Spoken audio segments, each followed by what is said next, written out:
And we are live. Perfect. Excellent. Excellent. So All happy right. Monday to you, Michael. Thanks for Yeah. coming, joining us here this morning. Yeah. Thanks How so are things much. going over on your end of everything? Great. We're doing fine. Very snowy. Not snowy, but rainy. Lots of Okay. All right. yeah, Well, storm, we strong just storm. had a wicked cold spell here. By centigrade measurements, we had a feels like temperature of minus 30 degrees on Saturday, and then Wow. yesterday we were back up around almost 5.5, 6 degrees centigrade. So go figure, Yeah. wacky winter. But here we are, Monday pre-market. Michael Katz, CEO of Trade the Pool. Myself, Chris Varley, a trader and support educator here with Trade Ideas. We're going to do some pre-market shows going forward. There's been some emails and different social media blasts, so hopefully there are some of you joining us from those here. And just a refresher, or for those that aren't familiar with what we're doing here, Michael is CEO of Trade the Pool. They fund traders. Big obstacle for a lot of traders out there is that they simply just don't have the funding. Very bold move of them. I say Trade the Pool because they take on all the risk essentially. You pass an evaluation and they fund you. You split the profits with them. And they have now really upped their game at Trade the Pool by giving you more and more tools to do your research, your scanning, how you're going to find and generate those ideas. And that comes through a relationship that we have started here at Trade Ideas with them. You get funded by Trade the Pool, and they will pay for your Trade Ideas subscription. And I think it's harder to find a better deal than that. You got to put the work in, as always. There's no free lunches. You got to prove yourself. But they've really put themselves out there like that, and we greatly appreciate this relationship that we've started with them. And Michael is just, I got to say, one of those stand-up guys. It's hard to find those kinds of people in this world and in this industry. But Right. really appreciate Michael coming on and joining us. So, Michael, you want to take over for a moment here? Right. Thanks so much for the introduction, Chris. Happy to be here. Good morning, guys. Yeah. So let me just share my screen. Excellent. And let's see. So we recovered a little bit. I think we were down a bit more than we are now as far as the pre-market goes. I know you like to look at the ES. Right. Yeah. I just put up a SPY and they're all kind of comparable at this point with That's true. things. So, all The right, the we only got eyes on reason your screen. We looking good? Great. So the only reason I really like the S&P and the Nasdaq, like the contract, the future contract, is because they are moving 23 hours a day.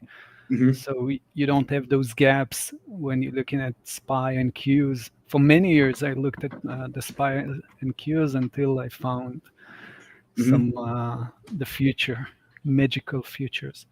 So So what I usually do is basically go through those indices, the Nasdaq, the ES, and then the VIX, the volatility index, just analyze them to understand a little bit about the sentiment of the technical side, at least.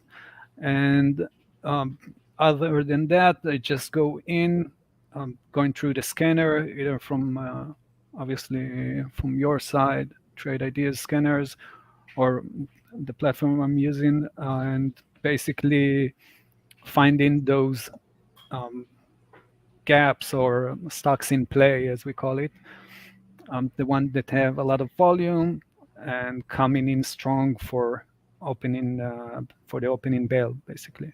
Now, let me ask you, using the ES, the NQ. I don't know if you look at the YM or not, which would be the Dow for those that aren't familiar with it.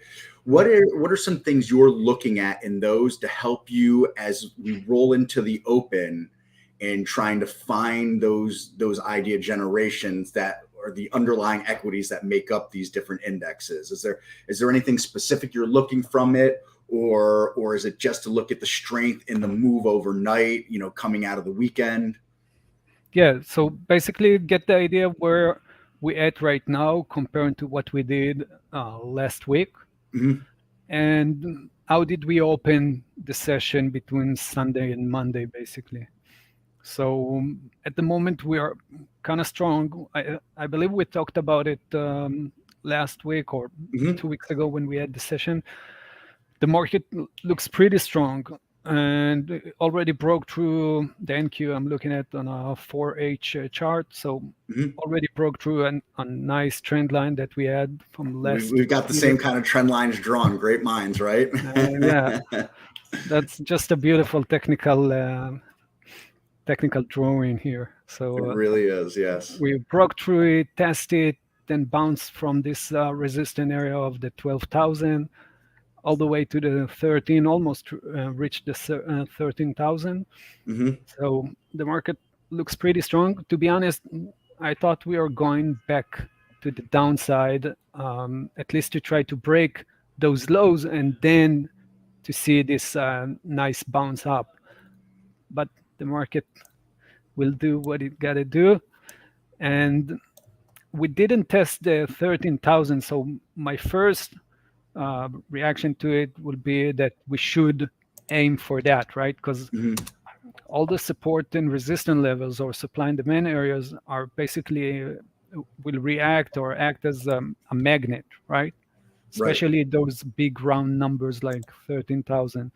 So what I would expect, I don't know if today, tomorrow, or next month, but I would expect the market to move higher and reach those levels, and only then maybe reject those and drop down again. So that's something like just to keep in mind in my Hmm. perspective.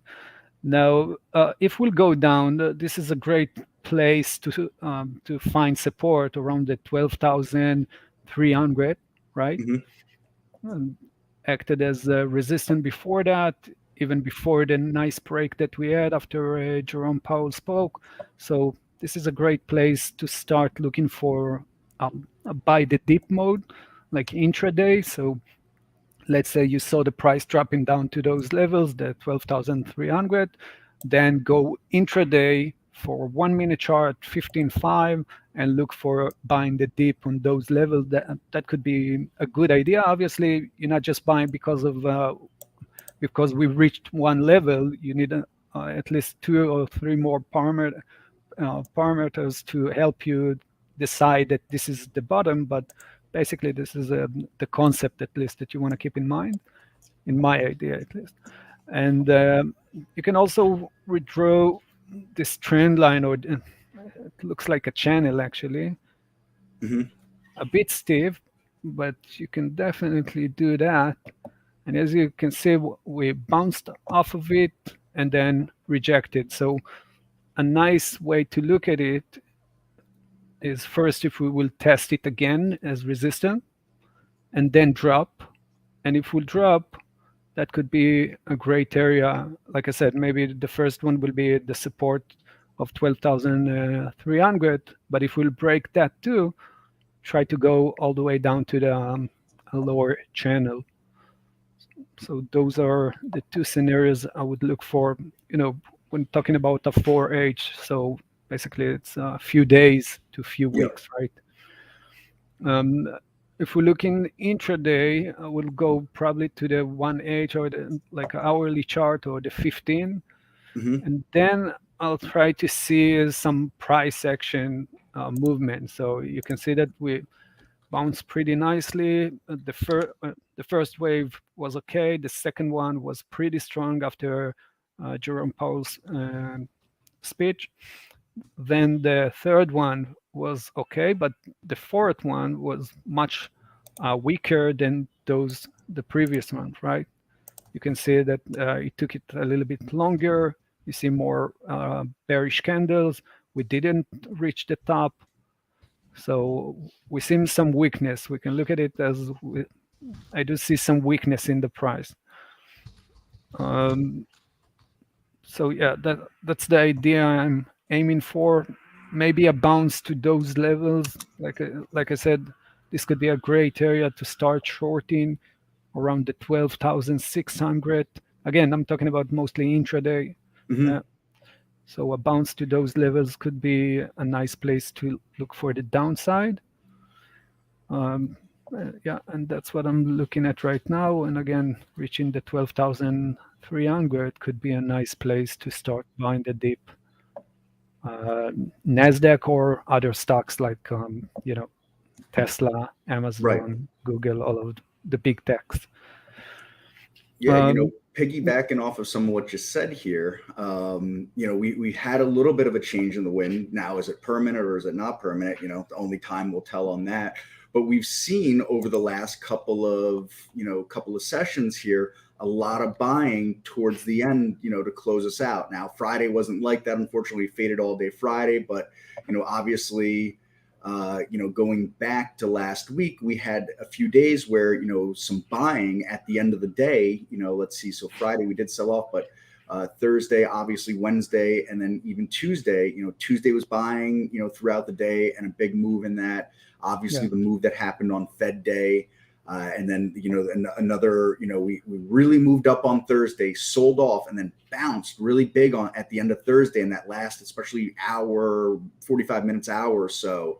yeah, I'm thinking about, exactly what you're showing there on the charts, what you're going over, and that, at least for the moment, there seems to be a bit of a more buy the dip mentality, which for, the equity traders that are watching this, funded by Trade the Pool using Trade Idea scanners, it starts to maybe give you a little more confidence in those bullish strategies that you have, the bullish scanners that you have, and that, you're not going to hopefully get that kind of whipsaw that we've seen a lot over the last year or so, where there's just so many head fakes. Oh, we're definitely moving down. It's time to short. Oh, we got to bounce up. We're moving up. It was time to get long. We get a sell off. That kind of yeah, whipsaw. You can see, just looking at your chart right there, I can see off that bottom from a couple of days ago that you can see a little bit of a trend that's moving up there, and especially after it recaptured that moving average you got on there. Ticked yeah. right The back under, and 200, then ticked right back over it again. yeah, the 200 EMA played perfectly for the last few months. I mean, every time we reach that, the bounce from it, resistance, bounce again from support, really looking good. Maybe one more thing to add to that is looking at the VIX, the volatility index. Mm-hmm. And by the way, guys, if you have any questions or if you have any symbols you want to check out, please send this to us. Type them in the chat. So if we're looking at the VIX, what we want to see is the opposite reaction, right, Mm-hmm. to the S&P. So if the VIX is going up, the S&P going down, and the opposite. So what I'm doing is basically the same, looking for strong support or resistance levels, supply demand areas on the VIX. Not a lot of, because this is the bottom of I don't know, like a year or a year and a half or so Mm-hmm. in the VIX. So it makes sense that we would push from the bottom as we did, but we might want to see first before another drop in the S&P, we want to see it break through this 20 points on VIX. If we'll see that, we can mark this trend line coming from the top, and that will be basically a major resistance at the moment. So only if we'll break through that, we will see the S&P dropping down again. So yeah, not a lot that the VIX is showing us, but we do understand that we have a major resistance level. We can actually, this is not a perfect channel. I usually draw only perfect channels. Well, so when I do different, live broadcasted education for trade ideas, I always go over, think of any kind of line, whether it's a trend line or a support or resistance line. What I was taught through the CMT is think of them as spongy zones. It's if you'd like to play it exact, you're more than welcome to.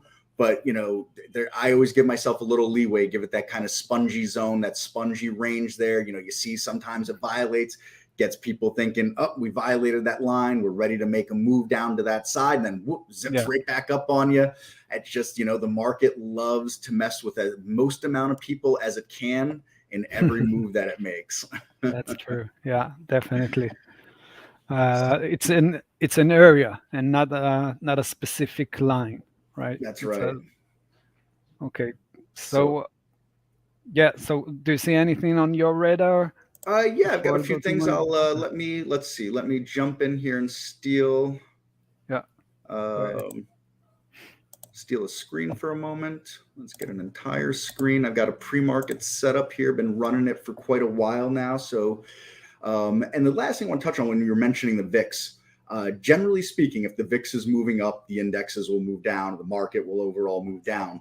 But for those that don't really understand what the VIX is, it is a measurement of S&P options, and it's a 30-day implied move. So essentially, without getting into the math overall on this whole thing, whatever the VIX level is, there is a mathematical formula that says the implied volatility suggests that there will be an X amount percent move. Never says whether it's necessarily up or down. Again, when the VIX is moving up, generally speaking, the move is down. When the VIX is moving down, generally speaking, the market's move is up. But what it's really telling us is that the market is expecting X percent of move over the next 30 days. So, an easy number to kind of play off of is around a 20 VIX generally means that there's going to be about a 4.5% move that's being priced into the SPY or into the S&P 500 essentially. Whether Right. that move is up or down, of course, is always left to be seen. But again, if you were coming from a 15 VIX up to a 20 VIX, it's anticipated that could be a 4.5% move down. If you were coming from a 25 VIX down to a 20 VIX, it is anticipated that that move could be a 4.5% move up in the market. So I just like to, I like to throw out that stuff that I learned in the CMT once in a while and, see if it sparks anybody's interest. Years ago, I had no interest in what the VIX was really doing. I didn't care. It didn't matter. I just drew my lines on charts and, it becomes one of those things. The more I learn about something, the more I kind of think about it as I'm moving forward and how it may or may not play a role in what I'm doing. So, but bringing that all full circle here, last time we were together, I want to expand this a little bit here. I discussed how we have the ability to do a market breadth, especially intraday. And so what I did is I started this at about 6 o'clock this morning, my time. So, it was 2 hours into the pre-market, but a lot of early pre-market action is, a lot of outside the print settlements and things like that. So I don't think losing that 2 hours of data in that gleams too much. But what I've got here is this is taking pre-market highs, which is our green line, versus pre-market lows, which is our red line. And then it's got a ratio over here that's a running ratio from the time that I started it.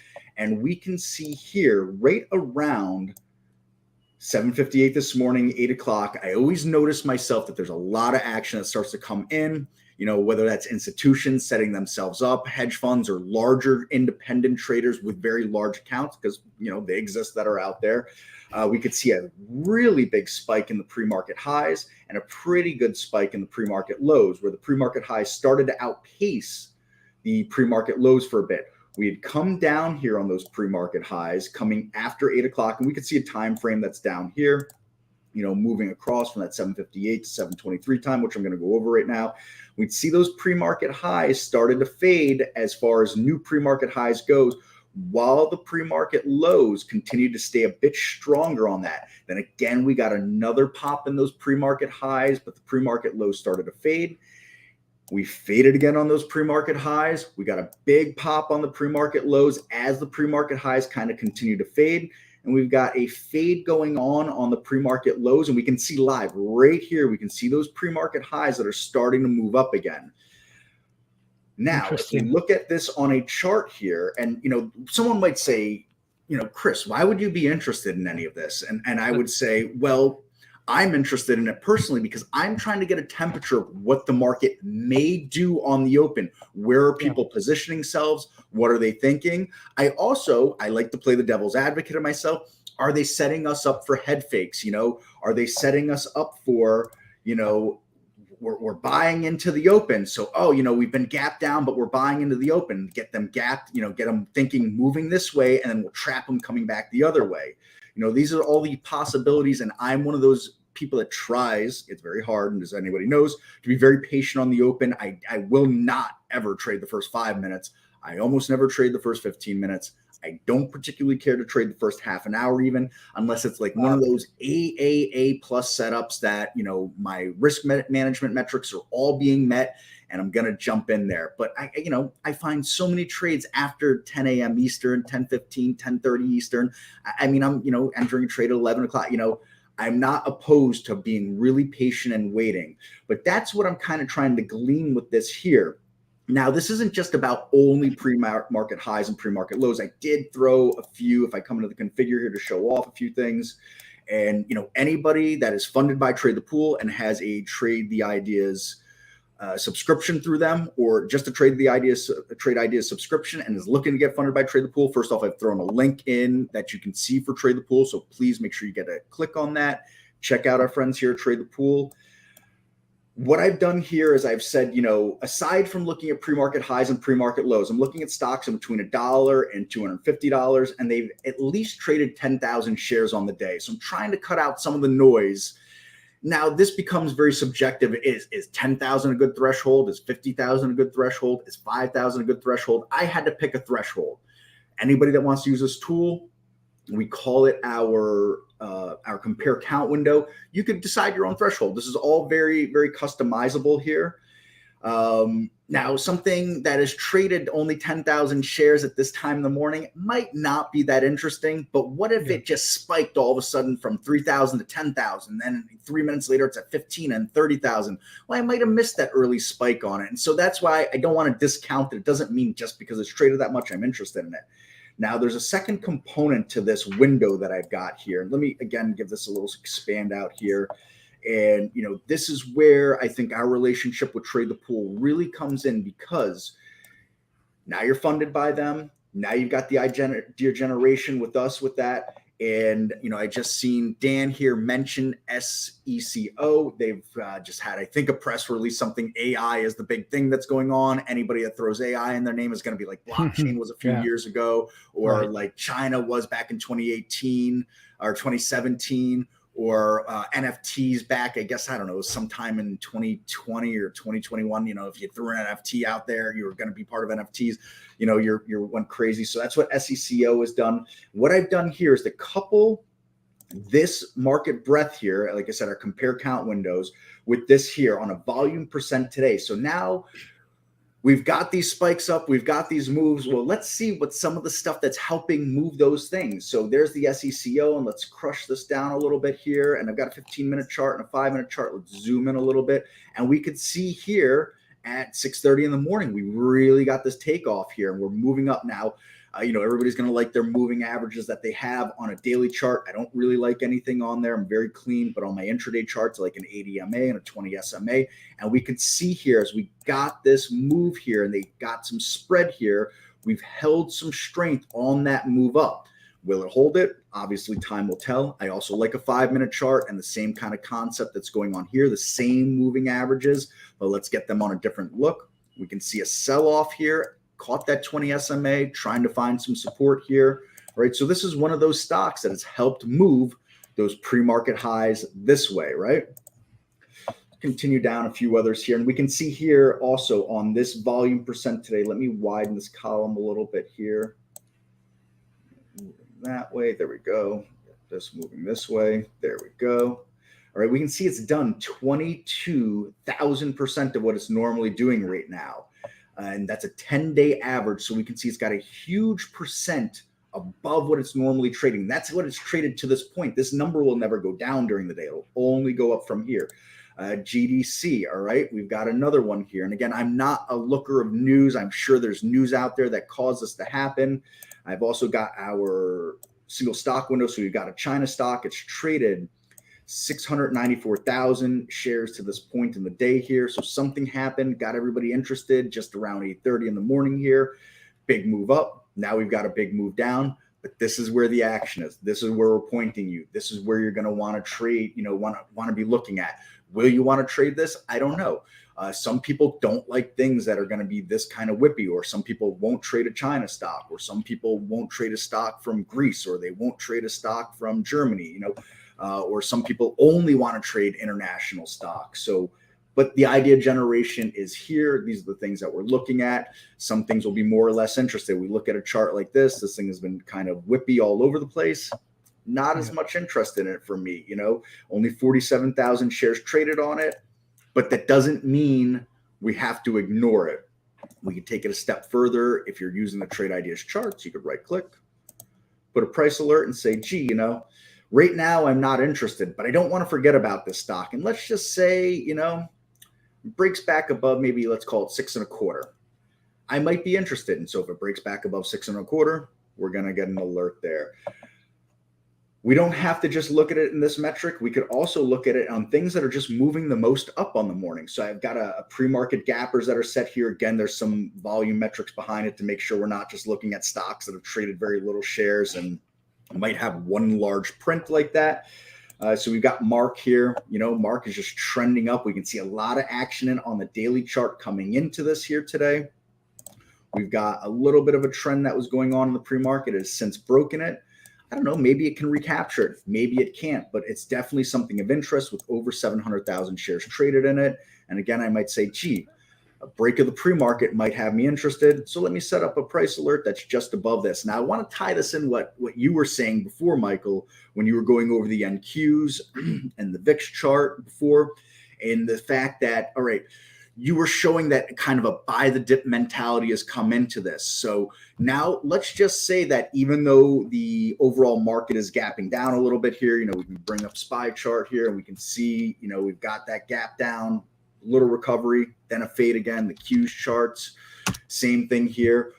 All right, we got that gap down, a little bit of that horseshoe up recovery, and then a bit of a sell-off. So what Michael was going over earlier in that NQs and in the VIX and, is there a changing of the wind and showing how he was setting those things up, we can leverage those kinds of things here going forward with the Trade Ideas software here and say, all right, well, we've been in a later day buy the dip mentality recently. Will that keep up? Obviously, nobody will know until hindsight always being 2020. But what if we have a gap down going on today in the markets, right? But we've got these stocks that have been strong in the pre-market, right? We want to look at those because if we get a gap down and a reverse in the overall market and these stocks are already strong, they already have interest, these are the things that I want to be setting a price alert for. These are the things I want to be looking at, and then I can glean back, how does this look on a daily chart? Where are my risk levels? How do I want to define those? It's going to be obviously independent to each and every trader. But when you've got a setup here where you have the ability, to be funded by a firm like Trade the Pool, and then that firm is giving you tools like Trade Ideas here to get yourself set up in the best possible way to make the best possible decisions. There are things that obviously that Trade the Pool isn't going to be able to do for you and things that Trade Ideas isn't going to be able to do for you. And those things are exactly how do you want to manage that risk, which is just as important. That's why I know Michael likes to talk about those things. I like to talk about those things. I can share ways that I've done this in the past, share ways that I currently do that. And, always happy to answer those questions in that regard. But, those are the things that, especially if you're a newer trader, you're trying to figure those things out. One, the evaluation period that Trade the Pool has you go through before you get funded. That is a great way to see what is working. All right, well, I've got these ideas. I see these setups. Well, how do I do these setups? How do I trade these setups? And that's where that evaluation period can certainly help you going forward and on those things. Michael, I'm talking a ton and I just bring you back and things I'm sure okay. you got jumping like in your brain you want to throw out there. Yeah, just few of those. First of all, I really love this indicator of the pre-market highs and lows, and I will definitely keep an eye on this one and start to analyze it before the market opens. Because I like the fact, especially as you showed it, the highs of the new highs basically are dropping down, the lows are getting more aggressive. Super interesting to watch this for, give it like a month, watching it for a full month to see how it reacts and what can we do with it, either trade the pre-market or maybe even when the opening bell, and understand how can we play with it. And I just threw a link in there. Anybody that has Trade Ideas and wants that, you've got Trade the Pools funding you. You've got Trade Ideas through them. Even if you've got Trade the Pool funding and you're about to have trade ideas with them, there's a link there, a cloud link. Save that. And you'll have this exact scan that I've created here. Nice. And maybe I will add two more stocks that I'm watching, just so we can cover them. Can I take over? Yes, absolutely. Alrighty. I'll be curious if they're on any of the items that I have here that are running around right now. I see CPTN is starting to make a move here. Look at that big spike in it. Yeah. So when you're ready, just go ahead and grab that screen. There we go. Alrighty. Looking good. So I have TSN, right? Tyson Food, very big company. Not a lot of volume coming right now, only 200,000 about, but it's after earnings, so already dropping down about $3, a little bit more than that.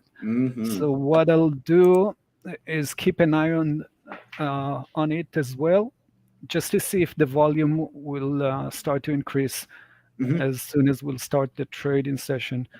I already drew some lines, so if we going back, you can see there is a nice gap still open from 2020, like what is it, November 2020. So plenty of room to the downside. Right now, trading at around 60.75. So basically on a support level of the enter of the gap. But if we drop below it, we have about $3 to the downside. So maybe what we will see is a drop below the support level, retesting it as resistance, and then dropping down. That could be a nice play to look at. Another one could be, and again, we need a little bit more volume to get this going. Maybe a bounce to the 200 EMA. A lot of stocks like this, big companies like to test the 200 EMA before they're dropping down. So a bounce to 200 EMA and then dropping down from that point. So those are the two plays or scenarios I would look for. But again, I want to see at least 500,000 when we will start the trading session. I guess we will get it, but yeah, I want to see it before entering the trade. The second one I'm looking at is AI. As you mentioned, this tiny one, SECO, right? So AI is also moving pretty strongly. Yeah, I mean, 2.2 million shares traded so far in AI. I mean, that's nothing to sneeze at, that's for sure. Yeah, already a $2 move. Beautiful move in the last month from the 10th all the way to the 20 something. So we can look at it on a 1 minute as well, or even a little bit higher time frame. But that could be a great move since it's already done like 20 days to 30 days of strong up move. We can expect it to drop down just because that's the way the price usually react, right? Bouncing up, dropping down a little bit and so on. So what I would look for is basically the resistance level. Right now we are traded at around 28. So first you can mark this level. It's actually will be the support level because we're trading above it. And that's tell me, Chris, how do you do that? Usually what I do is mark the levels from the body and not from the shadow, not from the tail. So that's more or less how I like to do it. I don't ignore the shadow because obviously it happened. But generally speaking, I like to mark from the bodies of the candle as well. I feel I try to be conservative with what I'm doing in the sense of, I want to mark the body on my stops and my potential upside targets so that I'm not caught off guard on any moves there afterwards, where I mark down at the bottom of a shadow, and then all of a sudden it whips through even further than the bottom of that shadow, and all of a sudden it's how on the downside, anyways, I've had, I'm sure anybody can attest to this, where all of a sudden you had that, let's say, $100 loss becomes 175 really fast. Or on the upside of it, I had a lot of times where at the beginning, that greed factor. Oh, I want to hold on to the top of that upper shadow. And then next thing I know, it couldn't really get above that body. And I should have taken some profits or taken all the profits. And next thing I know, I've given it back because I was playing for a bigger move. It comes to one of those things where, again, having a funded account where, I can satisfy both demons. I can say, boy, I'm at the body and I've got, just for an example, I'm at the body and I've got 1,500 shares. Let me sell 700 shares right now, or 750 shares, get rid of half of that position at the body. And then let me see if I can hold on for the top of that shadow. And now I can satisfy both greed and fear. And if it starts to pull and it can't get through that body, well, I've locked in some profit already. And now I can protect myself back to that downside, locking in some, holding in that locked in profit. And I can satisfy the greed that's saying, well, I may not have gotten all 1,500 shares to the top. If it keeps moving, I'm still going to get a portion of that. And, I think that's, I'd like to keep tying things into here, how important it is to be a funded trader. Now, for those that are funded, they're obviously going to understand this already. But for someone like me who started with a very, very small account, I started several years ago with, just a few $1,000s. I didn't have the luxury of selling half. I had to decide, am I in or out? And that's it. Yeah. I could, if I had 100 shares of something, I'm not selling 50 of it. It doesn't make sense to lock in, $20 of profit and hold on for another $20, but just lock in the full $40 of profit, and that's what, realistically, that's where I had to start from. And I know that's where a lot of other people have to start from. So that's why I just want to, continue to mention that having, folks like you, especially because almost all prop firms are funding FX traders, really, or futures traders. They're not funding stock traders. You're really the only one out there that's doing this. It makes a difference in being able to be more flexible in exactly what we were just going over there. Yeah, exactly, Chris. 100% agree. I started as well with $10,000, and it's not enough to play with and basically execute it correctly, because you enter a trade, you want to enter another one that you saw, another great setup that you saw, maybe even a better one from the previous that you just took, and you can't because you don't have enough capital and those kind of things. And that's also exactly it.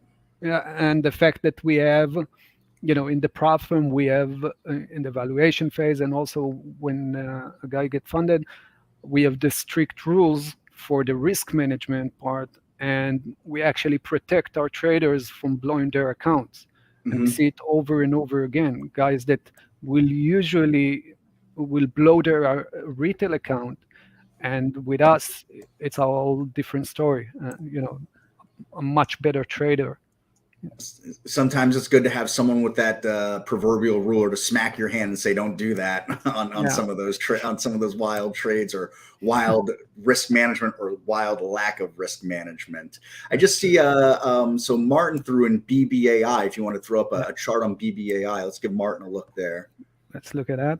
Oh, by the way, but before I forget, the reason I marked from the body, the line, or as you mentioned as well, taking the profit and all of those things from the body, it's basically because most indicators, if you think of it, will calculate the close, right? 100%. And not the high or the low. They will take the close, and there's a lot of meaning to that. So 100%. Sorry, we got sidetracked. I sidetracked you on that there. I'm good at that. Squirrel. Okay, so we are at 580 right now. Looking at the daily chart. Do you know this company? I don't. I mean, I can tell you, let's see, on a profile here, they engage in data-driven decisions, dominance and advanced analytics that provides its customers, blah, blah, blah, blah, blah. So a lot of word salad for AI. It's that. Yep. Yeah, exactly. AI. So as you said, a lot of AIs popping up. So I'll mark the levels, obviously, for the gap. So you can start working with that. But that's actually too high. We're only trading at 580. We can work with this one as well at around the $6, $6.15. Ooh, that's looking pretty good actually. What's the volume on that? Do you have the volume for that? Yeah, we're at 3.6 million shares, 3.66 million shares actually right now. So I mean, it's it's kicking around on that volume for sure. Yeah, looking pretty good in my opinion to the downside. Just maybe for the beginning until it will bounce again from the 540. But at the moment, looking pretty good to drop to those levels. There should be a tight stop, maybe 5 cents, 7, 8 cents. The And spread is then 4. you're talking about the bodies there. I just kind of drew a line myself here, going back through the pre-market into Friday's session. We talked before about also being kind of a spongy zone. So that whole numbers all the time, $5. So let me throw a Yeah, chart up here. That $5 level here is just an absolute magnet for price on Friday, coming right through this level here. You got these shadows, pulling down through it, but you got, body after body after body after body after body hovering both sides of that $5 line. So right. as soon as you said for a pullback to five, like that, I was like, he's reading my mind right now. Now, I mean, look, we talk about that, and obviously this thing could just continue with the gap up and go, and Yeah, but this goes back to, for me, not chasing things, and that this is something obviously I'm going to be interested in. It's going to be on my races today. I'm going to throw a price alert at 599. I'm sure at some point it might whip through there, it might whip down. I'm also going to throw a price alert down here at 5.25 in case it pulls back. yeah, And now I've got, either if it does break out and I want to watch it breaking out, I won't jump this early. I'm going to, let it kind of come in on itself. But I'm ready if it breaks out to keep my eye on it. If it pulls back, I'm ready to keep my eye on it at the same time. Go back to that risk management thing here. That's, we're not traders, we're risk managers. That's really what we are, as risk managers. And now I'm ready to track it through that. And if it gaps up and it runs away from me for the whole day, and at 11 o'clock it's already somehow pulled one of those crazy moves and it's at $11 from here, so be it. It's a fun chart to watch. I missed it, but sure. I don't have the risk appetite to jump something like that. Maybe when I've got a $10 million account someday, I can just buy 100 shares of it and see if I can capture that $6 move on a chase it early in the morning. I'm not worried about taking a $500 loss if it moves back against me $5 or something. But that's lottery ticket stuff, and that's not something I'm truly ever concerned with. It's about finding those quality setups, setting some parameters around what would get me in, what would get me out, and then assessing if and when those things happen, how to execute on those. Yeah, exactly. Building the scenario and trade the plan, basically, right? 100%. I see. Dan, you're saying GOEV. So that's also a huge benefit. I gotta say that we have as a prop firm, since we are trading on a big account, we can actually and the evaluation, and also after that, you can actually trade. We have 12,000 symbols to trade on, stocks and ETFs, and you can actually short literally anything. So if we have the symbol, you can short it. GOEV, those kind of stocks usually you won't get, I don't know, Interactive Brokers or whatever it is, TD Ameritrade or Schwab's, whatever. You usually won't get any option to short those. So we No, do provide that. they're gonna be either no shorts, or they're gonna be tough to locate. Yeah, exactly. So yeah, that's quite the drop there on that. I mean, bouncing now a little bit here. So, but it's electric. Sorry, I thought this was a pharmaceutical. I think I have it confused with another symbol that's similar to this. Motor vehicles. So electric Motor motor vehicle vehicles. dropping like that? Yeah. What's So going on? manufactures electric vehicles, designs a modular electric platform, purpose built to deliver maximum vehicle interior space and applicable to support wide range vehicles. Lots Uh, of word salads in these profiles here. yeah, so I see direct offering, Okay, so that's 2 million what it is share. there. So Yeah, raising some capital. Yeah. Raising some capital. I agree, Dan. We could be head faked either way. And again, that's why I'm going to, I'm going to wait. I'm just going to wait. So, Michael, I know you have other things to get to. I don't want to keep you too long this morning. Is there anything else you want to personally go over here? I want to drop the link again for Trade the Pool here. Again, I cannot stress, it's not just about tools. It's about risk management. It's about being funded. If you're someone who has been eking out little profits along the way and you're kind of really struggling to put the whole thing together, a prop firm like Trade the Pool is here. You want to be in stocks. They fund stock traders. They've got the tools like Trade Ideas inside there to help you really make those better decisions.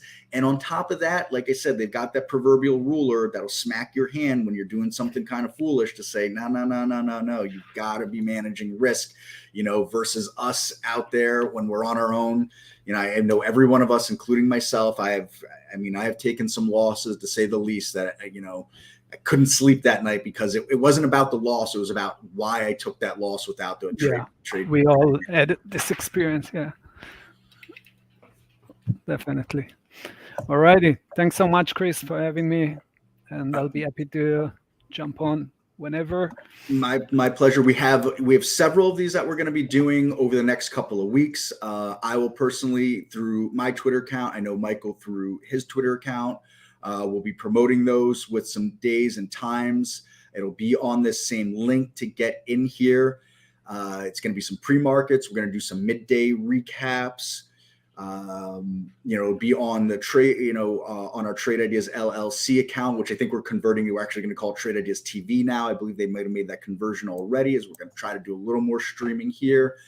There'll be some different email blasts coming out from Michael's side through Trade the Pool, through our side here at Trade Ideas. So, the ways to find us that are out there. If nothing else, if you just want to hear a little stock talk, a little trader talk, that's what we're mostly here for, to really, really get people educated and get them moving forward in the right direction. So exactly. This stream will continue with Barry on our channel here. If there's a second broadcast that's going on with Barry and his kind of pre-market going on. So anybody that's here, you're welcome to go and locate yourself there with that.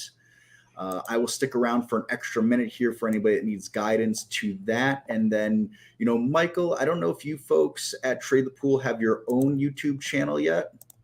We do, yeah, definitely. You do. So, maybe we'll work on for the next stream, we can get that linked in here. And so we could be broadcasting to yours and ours at the same time.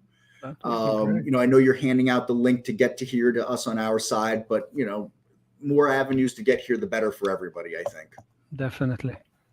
So fantastic. Thank you, Michael, so much. And I'll see you in a couple of days here. We'll do this again, and we'll get that rocking and rolling here. Good luck, guys. Take care. Thank you, Michael. Take care.